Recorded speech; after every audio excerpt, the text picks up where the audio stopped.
So, I was at a bachelor party, as we all know. Yes. No one knows. Yeah. And we were shopping for snacks a couple days earlier. Ooh. I was sick. That's my voice a little bit weird. I feel great, though. I feel great, which is nice. But we got this sucker called a Dirty Mountain Dew. It's cream soda Mountain Dew. Let me tell you, this is not good. Yeah. It ain't good at all, but this is the drink for the day. Give me a ice cold Dr. Pepper. Nope. Any day. You don't like Dr. Pepper at all? Coca-Cola. Like at all? It's fine.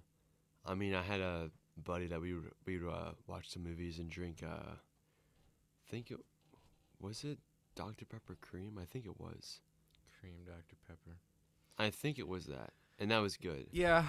Okay, bud. Yeah. Um, I'm not big with Dr Pepper. No. I'm not really big with soda as a whole. Whenever I go to a gas station, I just get Mountain Dew, call it a day, or root beer. I do like root beer. Root beer. There's so much that I feel like we haven't talked about. Like, I'm looking through my movies. We never talked about The Big Lebowski. We talked about it a little bit because you said you forget it. Yeah. Maybe. But yeah, I guess never mind. I keep thinking of... Luke, what are we talking about today? We are talking about Licorice Pizza, which is probably one of my favorite movies. It got me. It's one of the movies that got me into film, which is crazy to think about. So at that time, like, I just got Letterboxd, and I was just going through stuff. Yeah. Now Letterboxd is none for me. There we go. What did I'm gonna look through my whole diary. I'm gonna look at the first things I watched. I'm gonna try to pull up your review the first time watching it. I wonder what you gave it. I gave it 4 stars. I know that. You gave it 4 stars. Licorice Pizza. Maybe this is a movie you guys have heard of. Maybe you haven't heard of this. This is a movie directed by Paul Thomas Anderson, who also directed everybody's favorite movie, Magnolia. I was just kind of kidding. He directed One Battle After Another, which did not. We kind of think is mid.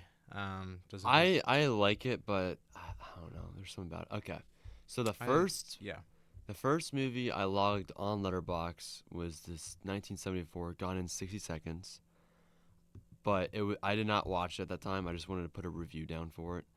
My first watch on Letterboxd I did log was Nobody, with good old Saul Goodman in it, and it's like it was made by the same people that did John Wick. You mean like Bob Odenkirk? Yeah, Bob Odenkirk. Yeah. And then I watched The Hangover, which iconic. Goated movie. Mm-hmm. Did you ever see the second one? I did not yet. I'll get to it. I was thinking about before going onto the bachelor trip of watching Bridesmaids and A Hangover, but I didn't. Didn't put the time and effort into it. Invincible and The Boys is now coming out every week, and I'm trying to stay up to date with it. Yeah. I'm in the middle of episode 2 of The Boys, and I didn't even watch the newest episode of Invincible. I've just been busy with just stuff. I mean, bachelor trip, which that took the whole time, so I couldn't watch anything there. Then I watched The Unbearable Weight of Massive Talent. Are we talking about what you watched? Like, these are the first. Yeah, I'm reading through all the first things I watched on Letterboxd that, like, I started just watching movies, and that was just a Nicolas Cage movie that just came out that year back in 22. Then I watched Quiet Place Part 2 for the first time. I was like, dang, that's pretty good. Then I watched National Lampoon's Vacation. Great. Then I start going to the big guns. Dark Knight. First time watching that, 4.5 stars. Beautiful. Brilliant. Beautiful. Then I watched Dark Knight Rises, gave that 3.5, which is completely valid. Then I watched Run, which was some random Hulu movie that was fun. Then The Batman. And then Licorice Pizza. The Batman. Of July of 2022 was when I watched it. Gave it 4 stars. Why is it... This is stupid. And then after it was 7, but yeah. Apparently Alana was in One Battle After Another. Alana Haim. Interesting. More about her in a moment, because I have a lot of, like, I watched a good amount of the interviews and whatnot, the panels of them talking about this movie, because that was pretty mesmerizing. You want to go through a quick run through of what we watched? I don't think I've really. Oh, Yeah, like we both haven't seen that much. I mean, you're doing the whole run with. Yeah. I can talk about that a little bit. Yeah. Because I'm doing my own run. Okay, so after finishing Wes Anderson, which I did the second the second episode we did on him, I said I was gonna go home and watch the Henry Sugar and the three others. You did not. No, I did. Oh, okay. I 100%ed Wes Anderson, and I felt very like accomplished and sad. And then the next day, I watched the Life Aquatic with Steve Zissou. But I listened to the director and Noah Baumbach talking about it. And Noah Baumbach is actually a director I want to get in at some point. He did a bunch of stuff, but The Squid and the Whale. He's also most recently married to Greta Gerwig, which is just something interesting, who directed the Barbie movie and other things. Wasn't there one? Wait a minute. I was actually looking at her. We like Greta on this podcast, right? Well, okay. Greta Thunberg? No, Greta Gerwig. Greta Gerwig. You liked Barbie. For now, I like her. And she did Jay Kelly. That's the thing I keep. Let's see what she does with Narnia. Right, sure. I mean, she's in Isle of Dogs, and her character's good. Like I was very not as good as Yoko Ono, of course. Didn't she do Lady Bird also? Yeah, she did Lady Bird. That was good. I don't know what that is. Coming of Age, Timothy Chalamet's in it. Timothy Chalamet. Anyways, I keep getting off topic. We know. We're aware. Noah Baumbach. Anyways, that's what I want. So I'm going through Akira Kurosawa's thing, his filmography. So first off, I started with Sanshiro Sugata. I'm excited to watch the second one. I started that one today. But I don't know. There wasn't much to tell about that one. There are notable characters. Basically, the plot is like there's this guy who's the master of jiu-jitsu, and then there's this guy who's the master of judo. And so this one guy becomes the apprentice to the master of jiu-jitsu, I believe, and then he's going to have a tournament and fight this guy. Anyways, there's a chick, and then it turns out that her father is the one that this guy's going to fight, and he falls in love with her, and so it's like, oh no. But I'm excited for the sequel because I started it, and I'm like, oh, I know who this character is. I watched The Most Beautiful, which is 1944, Akira Kurosawa. It is a propaganda film from World War II. It showcases women working in a factory making like glass sights for the pilots. There's a lot of Japanese women, so I guess if you like that, you should watch this movie. There's a scene where they're all playing volleyball. Basically, it's like they one by one they each fall sick. And they're like, please don't send me home. I want to keep working. Wow. You know, that sort of thing. Because, whenever someone gets sick, they beg to not be home. Not work. Yeah. Yeah. But it was whatever. Will I watch it again? Probably not. But I feel like it didn't hold my interest as much, but it's very interesting seeing, oh, this film was made in, 1944. And there are some really long shots that is signature Akira Kurosawa, and he has just a ton of stuff like going on in the background, a ton of people. Yeah. And so I think that's very interesting. I watched The Men Who Tread on the Tiger's Tail. Letterboxd says it's 1945. The website I watched it on said it was 1952, so I don't know. But this one was nice because it's only 59 minutes. But literally, it was the simplest thing. So it's like $12.50 the year, and this one guy just mapped off he's like, okay, I want border patrols here. I don't want anyone crossing this border because they're looking for this one guy who is disguised with Buddhist priests. And so it's just them walking. They hire a porter who, he gets hired and he's carrying the luggage. He's funny. The porter is the best part of this movie just because he's a very interesting character. But literally all that happens, they talk, they go to the wall, they have this big confrontation sort of thing with these guards, and then the guy's like, well, we're trying to cross to raise money for our new Buddhist temple. And he's like, well, if you're doing that, surely you have the prospectus. And so this guy pulls out this blank piece of paper, and he's pretending to read it. It's funny. Okay. But that happens, and then they leave, and then they all get drunk on sake, and that's the movie. And it took an hour to tell that story. Sake. I was like, Every move, all of his big hits, Seven Samurai, Yojimbo, Senjuro, Throne of Blood, they all talk about that so much. do you know what sake is? Yeah, it's alcohol, It's right? rice wine. Yeah, it's rice. Yeah. You can drink it cold or hot. Yeah, because Yojimbo, he's just like, can I get some more? Some more sake. Yeah. Yeah, of course. Yeah. What's wrong with that? Oh, nothing. I'm just stating that. Yeah. Sure, bud. So yeah, I'm at what, like 9% finished with Akira Kurosawa.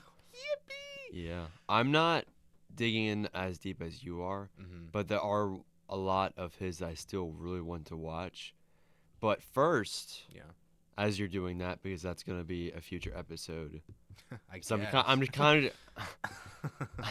I mean, I love to just dive into a lot of his movies and just mention all the ones that no one else talked about, like the ones you're at right now.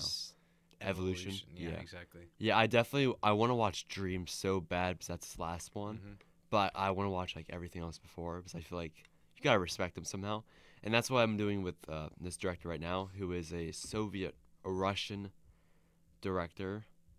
I watched his first full feature film called Ivan's Childhood from 1962.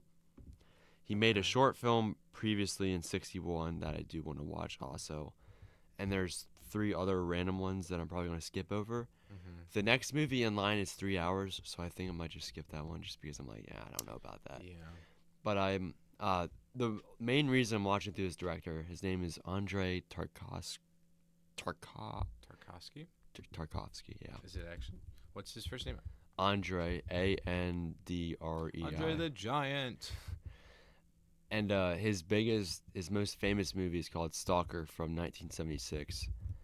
And that movie made the director himself and the actor both die from cancer from what they were inhaling because there's so much dust around it and stuff. Gosh. And the shots in it are beautiful though with this. Oh my gosh. And his last movie came out in '86 and it's called The Sacrifice. And I hear a lot of people saying like because he died the same year that movie came out in '86. Wow. And I just want to see how it all goes. This guy looks fascinating, and I'm gonna add some of his movies. Stalker is the big dog I'm watching. The next one I'm watching is Solaris from '72. I'm pretty sure. Yeah, Solaris is what I'm gonna watch next. So I'm skipping Andrei Rublev or whatever because that's 3 hours, and I don't really have the time. Are these in color or are they? Ivan's Childhood was not, but I think the other ones are. Yeah, I'm pretty sure. Ivan's Childhood was interesting. I didn't really quite like it. I didn't really know what was going on because he liked jumping around a lot. There was a lot of cool things in it, but I was still like, I don't know. The thing I like about Kurosawa so far is that his movies are less than an hour and a half. So it's like it's fairly simple to knock them out. Yeah, you can just binge through them. But I do want to be engaged and and sit down and just watch them. I also watched Lost in Translation. Yeah. Have you seen that one? I have not, but do you want to do the double feature of Lost in Translation and Her with Joaquin Phoenix? Do you know what they have to do with each other? No. The director? Yeah, Sofia Coppola. Yes, she was married to the director that made Her, and they're both about relationships, and they divorce each other. So it's really interesting seeing how they both interpret divorce and made their own movies about it. Oh, yeah. So it's like Lost in Translation to Her have to do like this with the same thing, but not. Yeah. That is fascinating. Yeah, because I really liked Her. It was really interesting. Scarlett Johansson's in it. Yeah, Lost in Translation I want to watch, but mainly just because of that, of how they bash together. I was going to text you about that. Because I saw you watch it. I'm like, oh, wow, yeah. Yeah. I was trying to, I don't know why I put it on. I think Wes Anderson mentions it in the Criterion, commentary for The Life Aquatic, and I think that's why I pulled it up. But, I mean, it's 40% Bill Murray just drinking whiskey, and then it's 60% Scarlett Johansson in her underwear. Okay. I might have to watch Which I know you're like, I see wins, but for me, I was like... I mean, Asteroid City. Literally opening scene is just her lying in bed in her underwear. It's like, Sophia, what are we doing here? Yeah. What are we doing here? As a female director, that's not what female directors usually do. That's usually like Tarantino type stuff right there. Yeah. So I watched. I would argue, but that's we can have it. I saw we should just like compare women directors to men Dude, directors. that's so Be like bad. the top. These are the top 10 films. You saying that has now made us never be able to be monetized doing this ever. So That's I'm sorry. okay. Yeah. Okay. I'm fine with that. So I saw the new Super Mario Galaxy movie. Ooh, what a banger! It was not. Banger. It was not a banger. Get Donald Glover an Oscar. Yes, sir. Let's go. Or Glenn Powell. No, Yoshi was unironically like one of the best parts, and Star Fox, who was voiced by Glenn Powell. Glenn Powell. Who perfect casting was great. I feel like I already talked about this, but I know I didn't. No, you didn't. Yeah. Were the colors nice at least, like the animation? Yes, the animation was beautiful, as gorgeous Especially as the first one. Screen, I'd imagine. Yeah, we saw it in IMAX. Oh yeah. Yeah, it was in the IMAX format, so it was still like had the black bars, which I'm like, what's the point of IMAX if it ain't gonna even be an IMAX, you know? Do you know why I haven't seen those movies? Is there an actual legit reason? Or you just Did haven't I just ask you, do you want to know the reason why I haven't seen those movies? And you like how I answer your question with another question? Like any teacher does? No, I don't know. Please elaborate. Because we got Jim Carrey back for Sonic the Hedgehog 4, baby. 4? It's going to be so lit. Did they give him another script with gold? No idea. I don't know. Dude, Sonic, and we got Silver too. This is literally going to be the coolest movie. Wait, did they just announce this? No, maybe. I just pulled it up because, you think. Well, it looks like it's for real, for real. We got Kristen Bell, who's going to voice Amy Rose. Oh, that's perfect. I mean, Keanu Reeves is going to be back as Shadow, probably. I mean, these are banger movies. They don't miss.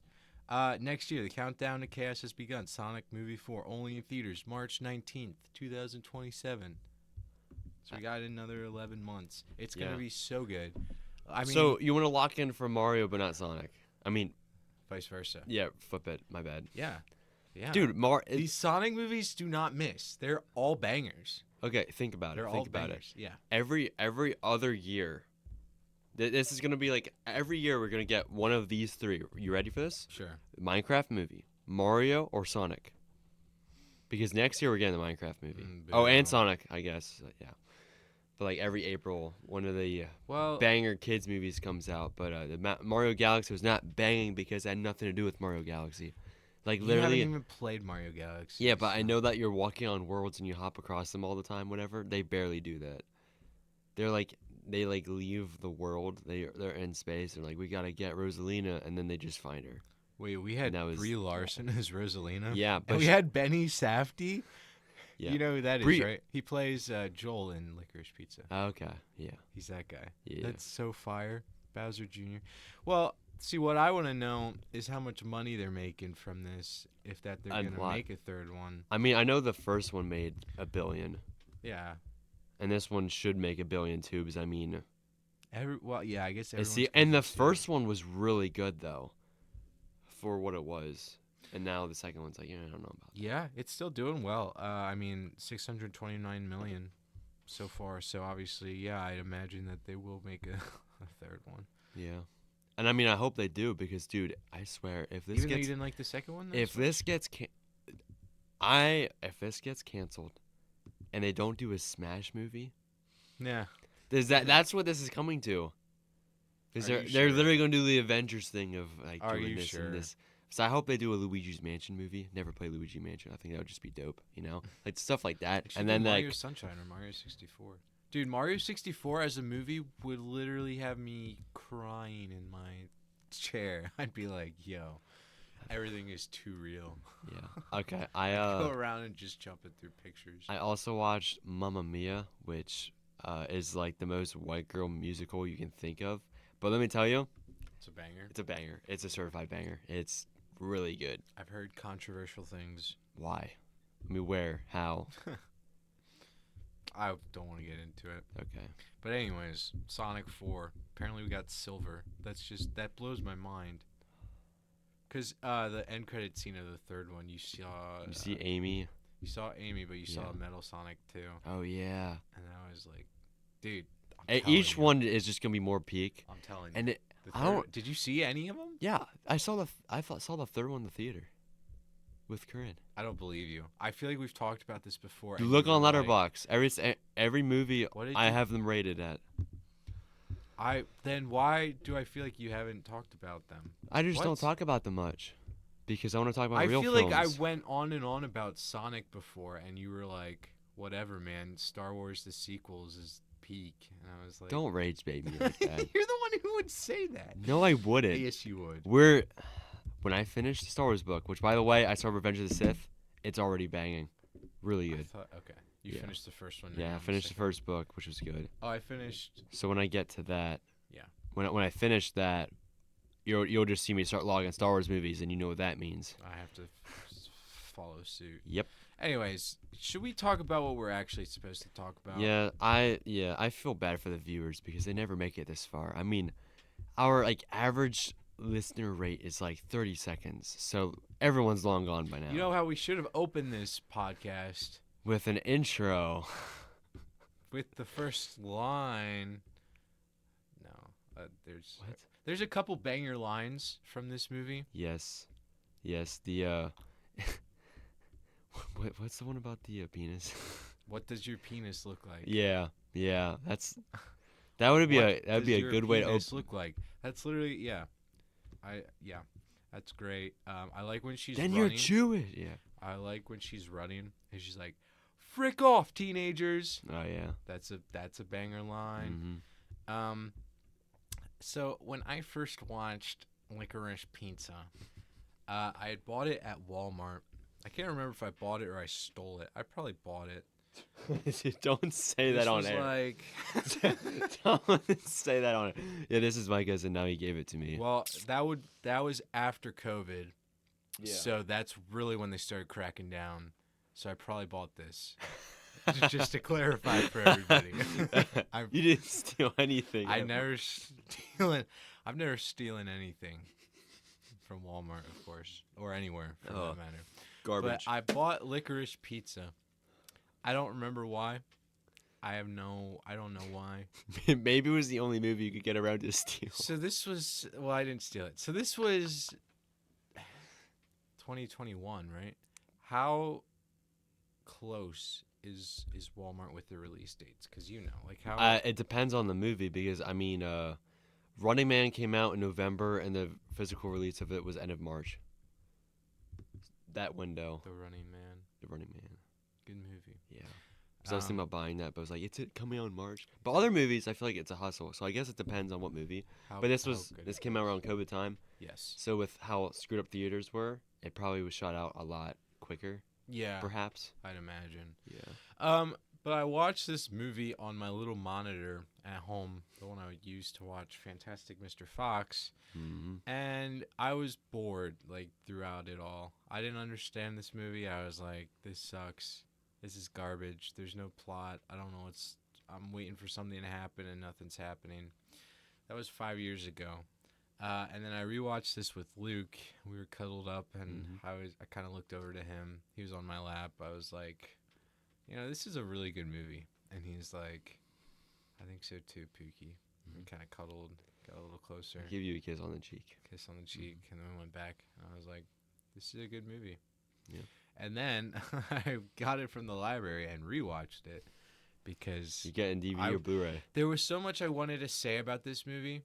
And when I typed up my review on my phone after watching it here, I was like, that doesn't do it credit. I'm going to have to rewatch it, and so I can actually just get it all out. And your review is so beautiful. Even then, I don't feel like I said what I wanted to say. But there's just some movies where I just have a couple paragraphs inside me that I just got to get out. But yeah, this movie, it felt slow and meandering the first time I watched it, but now I think it's a staple and an icon of cinema. And it truly is intricate. Everything just runs so smoothly in the movie. Yeah. There's so many just beautiful scenes in different settings in the 1973 Fernando. It's not what's the valley called? Yeah. Do you know what the valley is called? I do We're not. not from California, so please be patient with us. You don't know what I'm talking about? Nope. I'm sorry. Man, I really wish you still had that poster for San Licorice Fernando. Pizza. I was right. Yeah. 'Cause if we perhaps get a new setup for our pod, we're gonna need some more stuff Body that's on the wall. posters. I mean, body cardboard cutouts of us. No. To have them I mean, right so already for if we do get around to doing the new setup, which revolves around getting rid of this sucker, I already have 4 things that I can hang up that would make it look beautiful. Yeah, I'm I trying need to show you talk one. about I'm Licorice sorry. Pizza. I'm sorry. So I always get off topic. That's okay. I mean, you do San too, though. Fernando Valley in 1973 is the setting of this movie. Okay. And the 1973s, as we all know, is blazing with sex. Yeah. A lot. Yeah. And waterbeds. And pinballs. Mm-hmm. Apparently, so I was doing some research because I was utterly fascinated by the fact that pinball machines were made illegal in Los Angeles in 1939. Yeah. I was asking my coworkers at work after watching this movie, I was like, you lived through the 70s. And I asked them about the pinball machines ever being banned from what you know of. And I also asked them about the gas thing. Because there's a whole bit with the whole town not having gas. I'm like, was that a thing that was like nationwide or something where gas was just hard to find? They just looked at me like, what? So California. Yeah. You just had to be there. Yeah. None of us are from California. Right. No, I feel like, the pinball machines, they were made illegal because they were more like People were kind of gambling. You couldn't actually play them. Yeah. Like, they didn't have the things. It was more like just a fancy slot machine, essentially what it was. And people were like, bro, my kid's literally gambling, so let's get rid of these. So that's why they were. Yeah. But then they got changed because they became more of a game that you could actually play. So yeah, that's something cool. I always think about 1962 or 1963 with the Cuban Missile Crisis, but even before that, it's like slightly before that in history. They literally just everybody thought that the whole world was going to end. Like that's happened too many times. That's literally what it was. Like, we think it's bad now, but like the genuine chaos, I genuinely forget what the details were, but there was something huge that happened, and it was like JFK made this announcement. He's like, everybody has weapons. We're cooked. Like, we're preparing for war. But yeah, 1973. The soundtrack of this movie, so beautiful. I think there were 3 particular songs that really stand out to me. The first one is the very intro where you have that long shot of Gary and Alana. They're just, they're talking, they're back and forth. It's like a little bit of banter, but it's just these characters connect so well already. The song that's playing in the background is July Tree by Nina Simone. Beautiful. I feel like there's 3 songs. So I feel like the second one that really does it for me is Peace Frog by The Doors. It's that part when they have Ray Chase, who's who plays the guy reading the advertisement for Fat Bernie's Waterbeds on the radio. And he's like, all right, next up, we got The Doors. And then they're running to get to the phones as they start ringing. Yeah. Beautiful. Then finally, of course. Let me guess. David Bowie? Yeah, Life on Mars. Because I was like, how do you not know this song? But that scene is when all the cars are kind of parked out and Gary's like running. There's a lot of running in this movie. And he's like, the world is ending. It's the end of the world. Beautiful song. Yeah. And it's also in The Life Aquatic with Steve Zissou. Oh, okay. That's why you watched both of them this week. Because of David Bowie. Yeah. Yeah. All right. Tell me about this movie. What do you like about it? Besides the bikinis. Surprising there's not much in it, which is nice. There's like a lot of romance movies that take place in the 70s. Seems like all of it is just sex and whatever. But he's a minor. Yeah, so they couldn't really do that, which is nice. Sure. Well, it's like I just like how it. I still disagree with that though, because I was watching in the basement and I was like sitting up half, like just waiting for somebody to start coming down, and I was like, Like that whole scene where she's on the hot tub. Oh yeah. And then she's like, Alana's greeting people. Yeah. I don't know. Yeah. I mean, I know what you're saying, but Yeah. I was like, Yeah. it was a rough. I couldn't like sit back and relax and watch it and whatever. But the one thing that shocked me on a rewatch is the first shot of it. You just see like Gary walking, you know, and then it like it shows her, and then like them two like seeing, and he like starts walking with her, and you start yapping about some random things, and you're just following them the whole time as they're saying random things, and it gets to the point that he's like basically being like asking her out, and she's just like freaking like old, you know. She's just like, I don't care, I'm just asking just one thing, you know. What does it cut to? Restaurant. And and he's sitting there waiting, and you see her walk come in, and it's like, oh, this is going somewhere. And it goes from there. I love the hustling aspect of a 15-year-old, of showing like how much he cares about just doing things. Because I feel like a lot of people that are young just want to just do a bunch of BS and then iPad. Yeah, expect to do nothing. But this dude is like an actor in ways, and he starts up the. I mean, he is. Yeah, he starts up. He starts up 2 businesses in this movie, basically. Yep. And like, genius, like, much respect, and I just love the chemistry between them. It feels so real, and I mean Bradley Cooper. It's just perfect casting. I liked Mary Elizabeth Ellis being in this just because she's very familiar to me because I watch It's Always Sunny in Philadelphia. She's a reoccurring character. And so seeing her acting as a mom for a change, I was like, oh, this is so wholesome and so sweet. And she's just like there chilling. Oh, the guy who keeps marrying the Asian, Japanese women. Yeah, the Japanese girls, and like how he talks to them, it's like it's hilarious. Like the most racial stereotype thing that you could think of, and that's how he talks to them. And they're doesn't he say, oh, I can't speak Japanese? It's hard to tell. I don't speak Japanese. Yeah, it's like it's so funny. It's so funny. There's so many random good bits in there. The 2 old actors together, Sean Penn and the other guy, and they're just like, hey, everyone, come outside, go this way, and everyone just follows them out. And then he does like this motorcycle jump, and it's honestly the least impressive thing you can think of. And everyone's just freaking out. Yeah. It's so funny. There's just so many good like bits to this. All the characters are kind of crazy. Go watch this movie because I feel like we're just talking about it. But you never find out what happens to that guy who's wearing the 12 on his shirt, who's like standing outside. Oh yeah. Joel's. Yeah. It was just weird. He's there. He's also at the freaking restaurant. Yeah. It's like, bro, what? Like that question never gets answered. I really love how Elena's whole family is just in this movie. So if you don't know, Elena Haim she has 2 older sisters, right? And so they have a band called Haim. So if you haven't heard of them, you probably have because they've been nominated for like 5 Grammys. So they're pretty big. But obviously our demographic for this podcast is teenage white girls. So speaking to the audience out there, if you know the song No Body, No Crime by Taylor Swift, I love that song. The other band that sings, that's Haim. That's her band. Pretty cool. That's actually how Paul Thomas Anderson met Elena. He actually directed some of their music videos. Okay.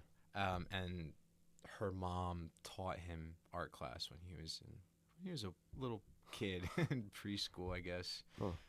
Just some cool history type stuff. But yeah, goated. So that's like your actual sisters? Yeah, Estee and Danielle. Okay. Yeah, Danielle is one of the funniest. Just that throwaway scene when they're like smoking for the first time. Oh yeah. She's like, you can't keep fighting with the family. She's like, frick off, Danielle, and she just storms off. It's funny. Yeah. We also had John C. Reilly, who played Herman Monster. That's John C. Reilly. Yeah. And I was thinking, I was like, last scene Magnolia. Yeah, yeah, Magnolia. That checks out. I always thought that was so funny. And he was like, "I'm the real monster." Yeah, that whole parade, like that's the scene when he's getting the waterbed, but also when he gets arrested for murder. Yeah.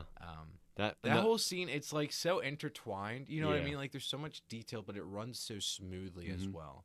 And it just shows like the shot of him just sitting at the bench, and it cuts. And wait, does it show her, or is it like a reflection you see of her? And that's it. It's a reflection you see of her. Yeah, and you just see her being like, "Yo, what's going on?" And then you see a cop come out, and just uncuff him, and just walk away. Mm-hmm. She's like, "Come over here, yeah."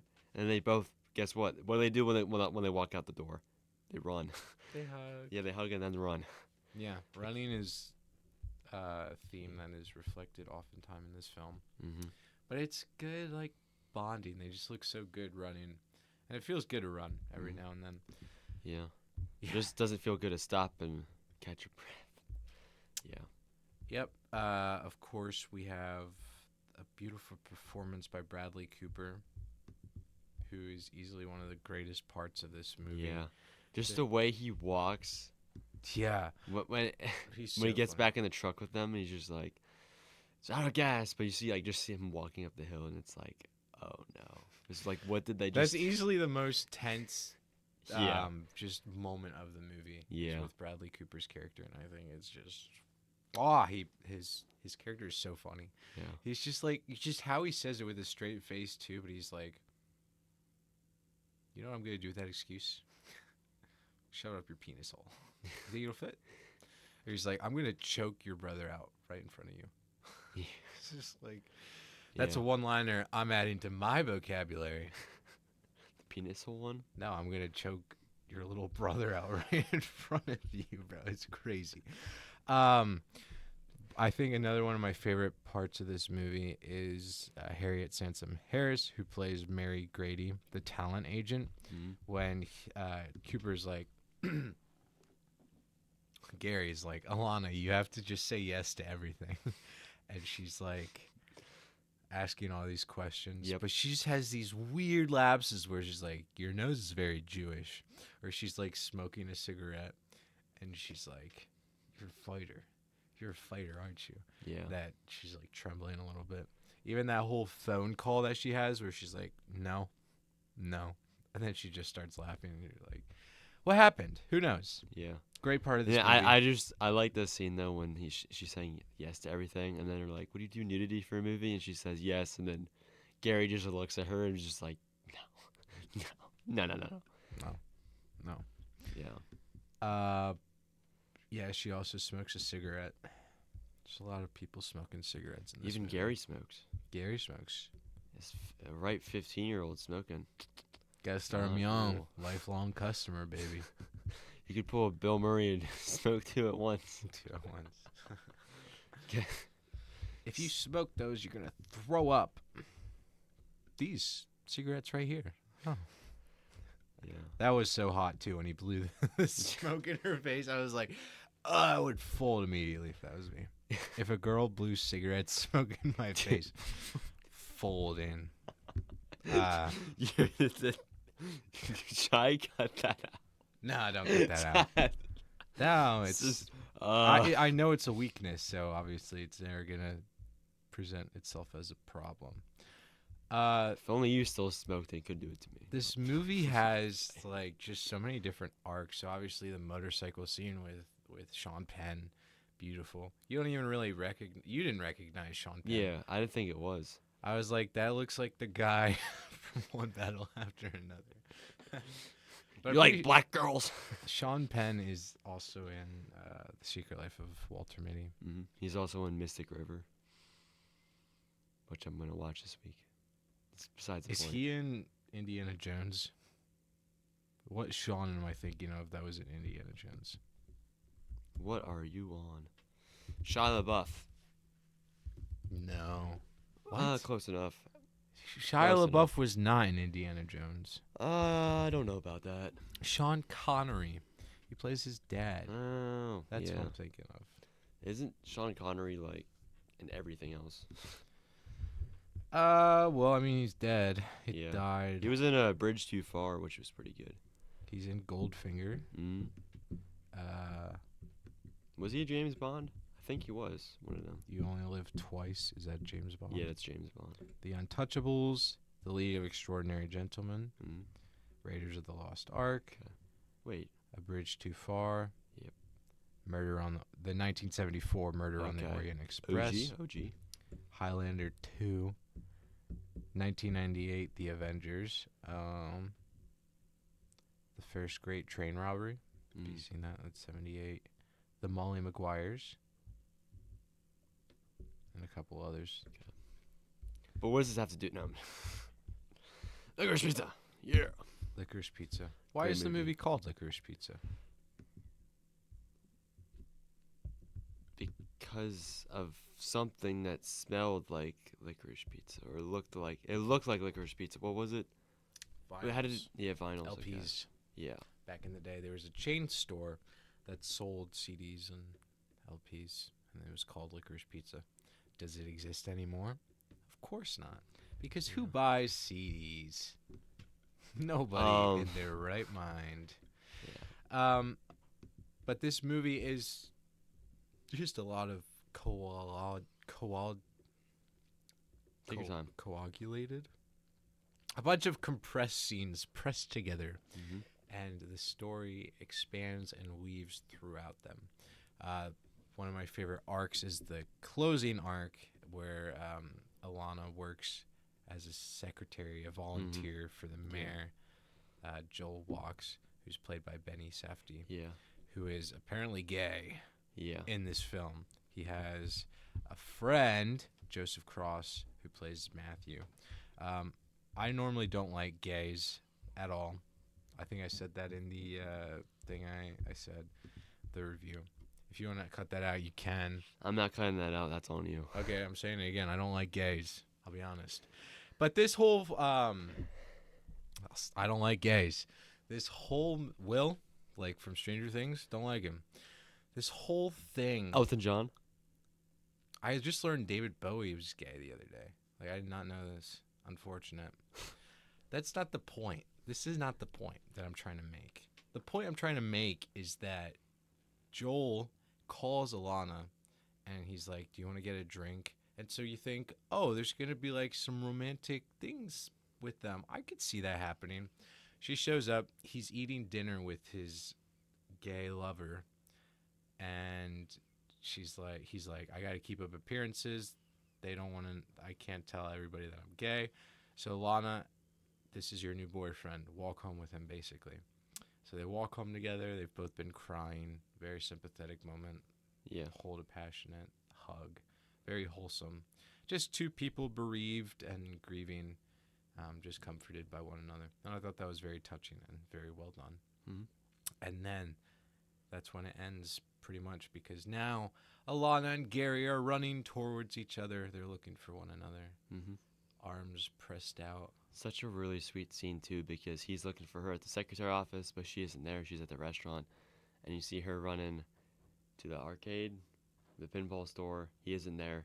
Runs over to the restaurant that he's always at. He's not there either. And then she walks out there, and they see each other. It's beautiful. It is very beautiful. Yep. They run. They crash into each other. Yeah. They go back to the pinball arcade.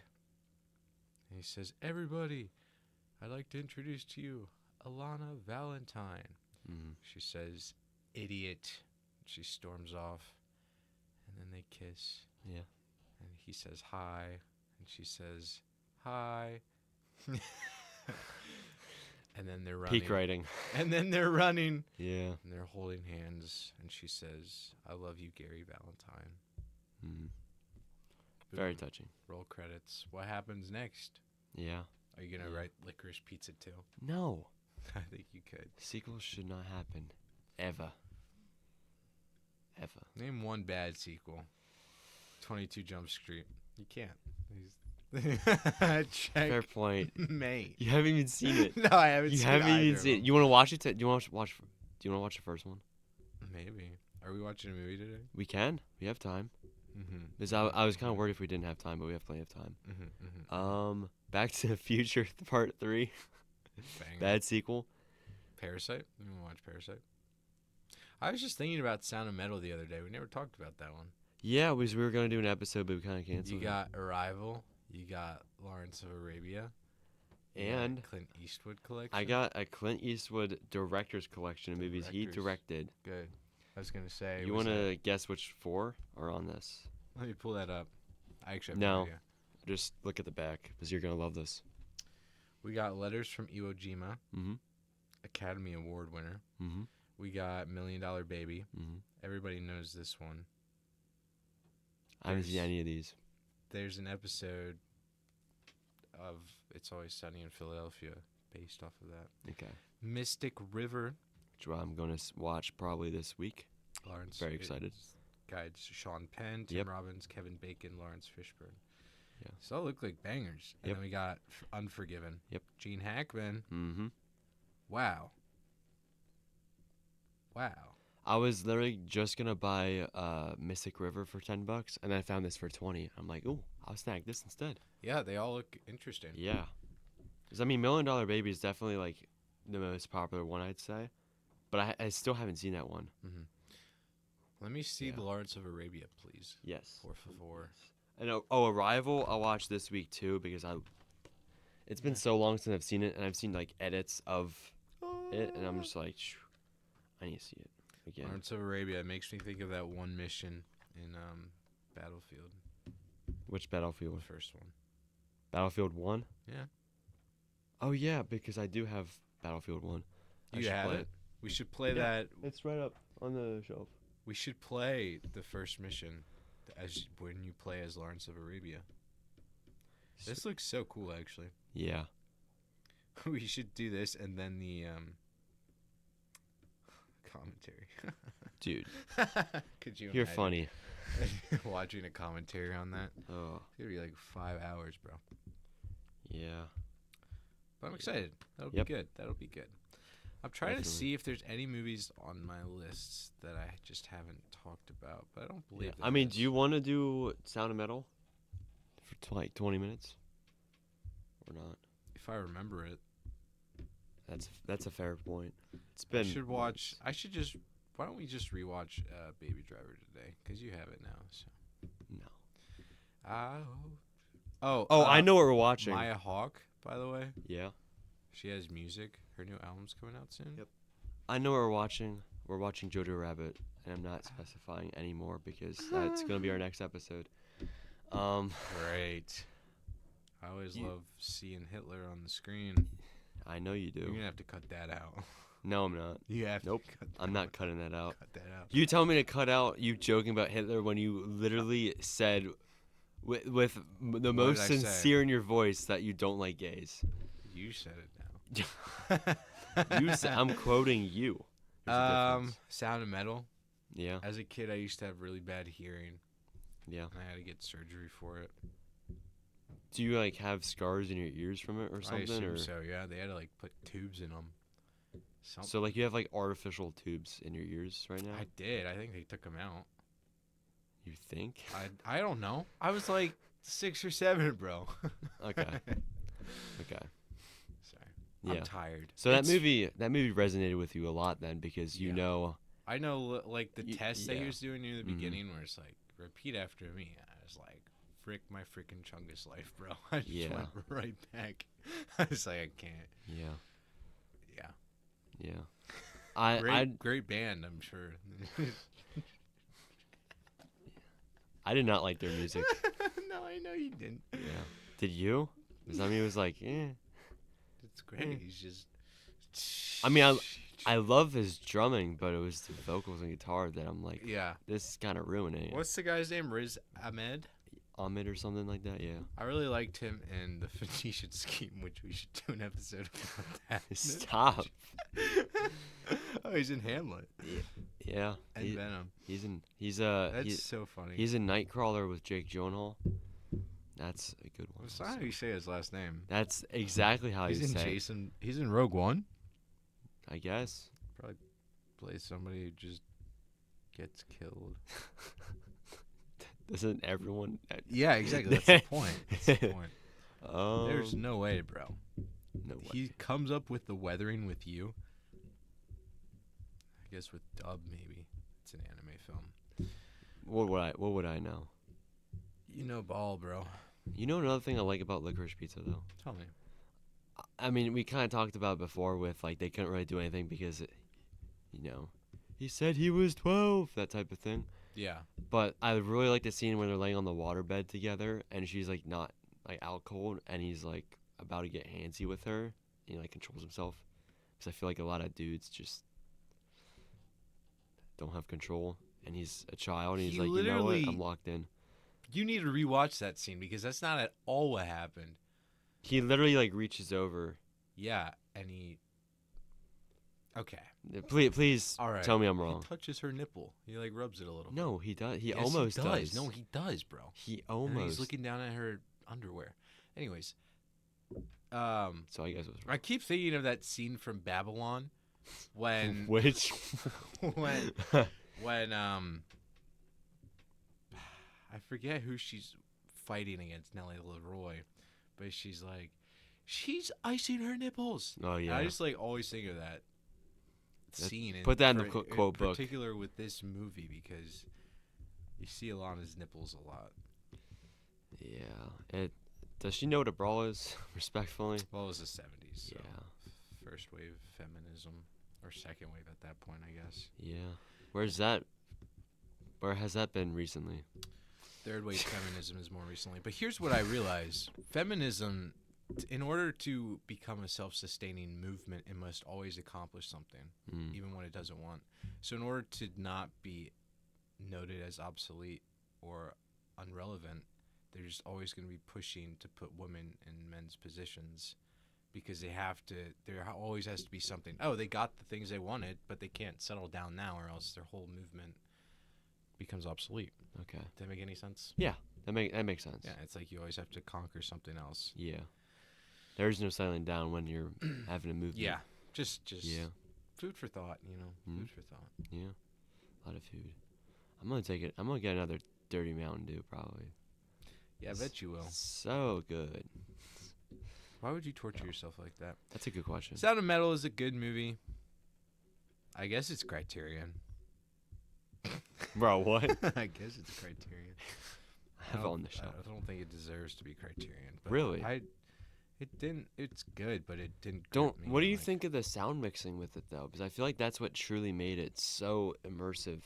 Yeah. Because you felt the deftness of it. Yeah, I mean, I liked the use of subtitles and you're following along. I liked how the whole movie goes. Is he basically finds out he just goes deaf basically instantly in ways. Yeah. He can't hear too well, and he is obsessed with the idea of getting surgery. Mm-hmm. But then they bring him to a camp, and he starts to learn how to live deaf, but he kind of has a whisper in the back of his head that keeps telling him to get that surgery. So he gets that surgery, and then you hear how it sounds from his point of view, and it's like the worst thing you could think of. It's like the most digitized sounding. Fuzzy. He can't interact with music. A lot of like big crowds. Yeah. If it's one-on-one, his hearing's fine. But I feel like, this movie is good, but it didn't. I related to it somewhat. But I don't understand Criterion. I think that's what it comes back down to. I have mixed feelings about the ending, because he breaks up with his bandmate, and that was the whole reason he wanted to get better. That's the reason he got the surgery, and now it just feels like, I mean, it's very realistic in that sense, I guess, because they needed to be apart from one another. Yeah. They weren't good for each other. Yeah. Because they both really thrive when they're apart from one another. Yeah.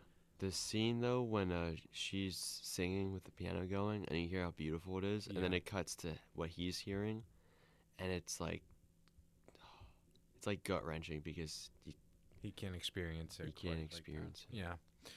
Yeah, it has very good moments. And I liked the good parts. Yeah. A lot of gravity. What did you not like about it? I wouldn't say there really was anything I didn't like about it. It just... I think of that, and then I think of... It just didn't move me. Like, it I don't know. maybe perhaps I was too sensitive to it. But I feel like when I think of an emotional movie, something that really resonates with me, I think of the Life Aquatic with Steve Zissou. Like that movie is just, it's very perfect for me in a lot of different senses because, I mean, it's a journey and all the stages of the journey I feel like I can relate to. Speaking of that, when is the Criterion sale happen this summer? Because I might buy that whole box set. I'm so tempted. Yeah. But you won't get Asteroid City. I won't. But I'll buy it by my own and Phoenician Scheme. Sorry, buddy. We already did our episode, so there's no point in you buying this. Do they have a Akira Kurosawa complete collection? No. They have the Yojimbo and Sanjuro collection, which is just both of them together. I don't. AK 100, 25 films by Akira Kurosawa. That I feel like you should buy. Holy moly. That's actually so beautiful. I might buy this now. No, yeah, I keep finding... Oh, never mind. Never mind. Okay, so the end of June to the end of July is the Criterion sale. I think it's interesting. Oh, it's out of print. But they have the most beautiful in the Criterion collection. Like his Akira Kurosawa, the 25 films by him. You know another Criterion that is... What was the word that you just used? Out of print. Of his? Ran. Out of print.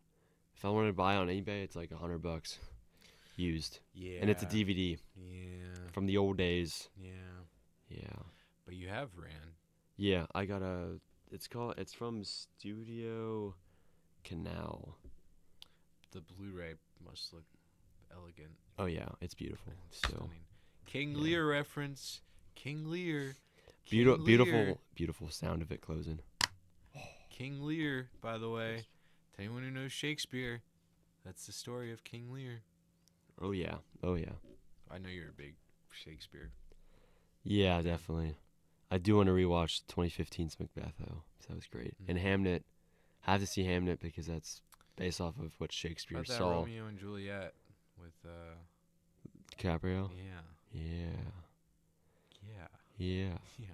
No, I'm good. I don't need that. Yeah, I didn't care much. Rather watch Great Gatsby with him. No. You should read The Great Gatsby. But I would never watch that. Hot garbage.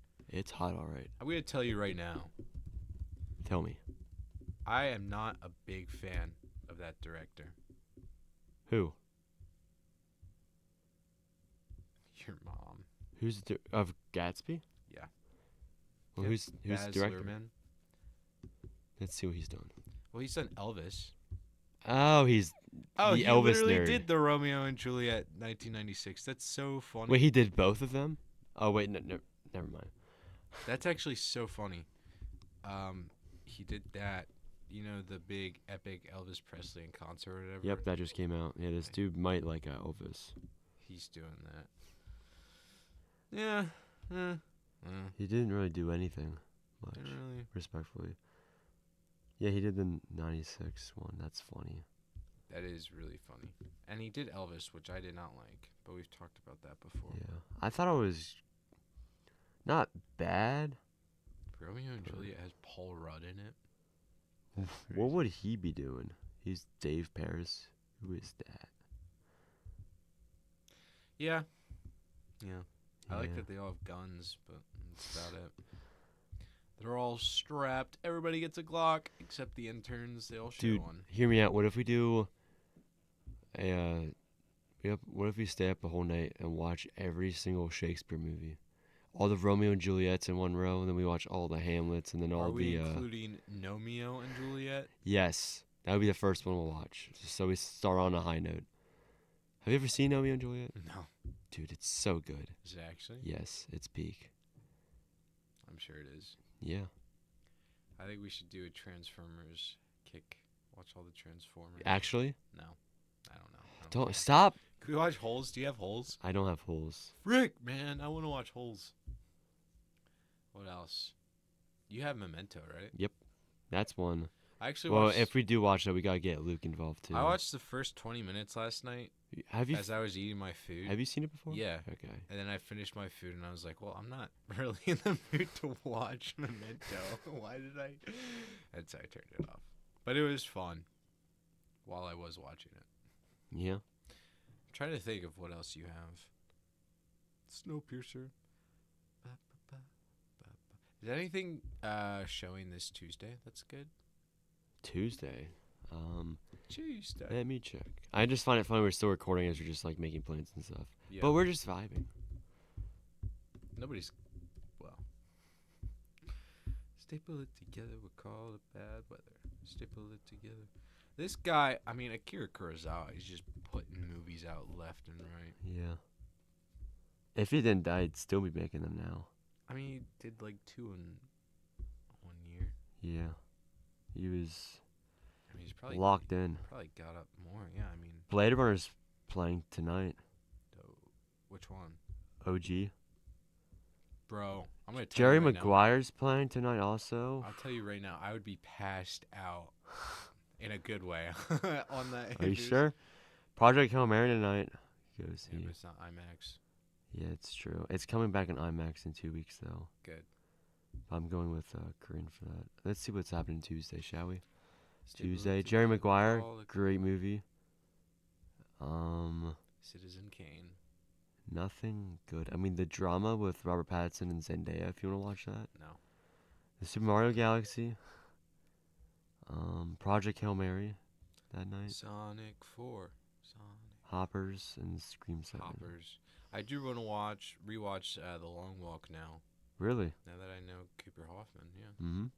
So I fully appreciate it. You want to borrow it? You can watch the special features. Ooh, maybe. That guy, Is Cooper that- Hoffman. I forget. Did we watch the alternate ending together? No. No, okay. No. Because we I did watched not. that. It has an alternate ending in it. I don't know if it's only on the 4K. I have to check. Because I don't want to lend it to you if you can't run it. We watch F1. Stop.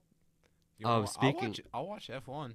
Actually, Yeah, if Not- you wanna, right now. right now, Yeah. it's 2.5 hours. That's why I'm like, it's pushing that. Yeah, that is actually Something really less than 2 hours. And we're watching Jojo Rabbit. Trust me on this. All right. Just Yeah, trust me on this. Yeah, because So, okay. Thank y'all for listening to us yapping about Licorice Pizza for like 20 minutes and then other random things. we're catching up. Yeah. I haven't seen this guy in like 5 years. If it's been a long weekend, in a good way though. The bachelor party was so fun.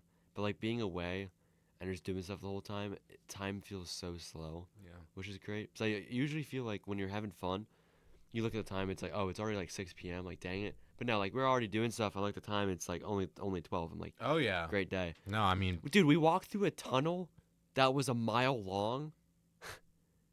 It was really weird because you would just keep walking straight and the light never got bigger. So there's light at the end of the tunnel. that's fun.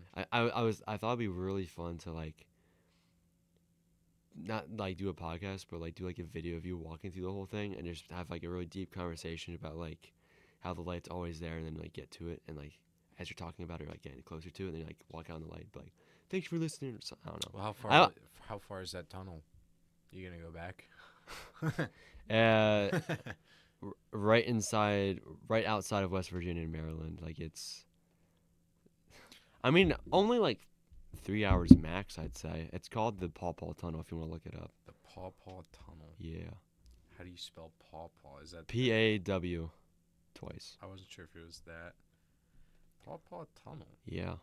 Because that was a short film I watched on Saturday because it showed footage of that tunnel from 1917. And I just wanted to see what it looked like. That's actually a beautiful tunnel. Yeah. I would go back. Not that I've ever been there. Yeah. You know what we should do, though? We should go to Rhode Island. How far away is that? I don't actually know. Bro doesn't know his...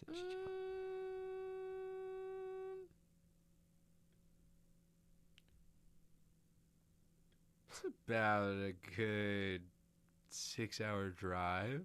to the smallest state. Yeah, we will go to Rhode Island, see all the places they shot Moonrise Kingdom. Okay. It'd be a, That would be a fun vibe, Maybe- though, for the pod. yeah. I mean, I was going to take a girl there one day and propose in that field, but, yeah, we could do a podcast there. You should not sound air in case your future It's lady. not.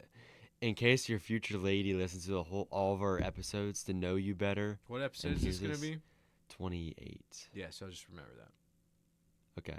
Thank you for listening. Okay. Thank you, everybody. Newest episode. We'll see you in the next episode, which we'll yap about something else. Bye-bye. We don't know yet. Bye-bye.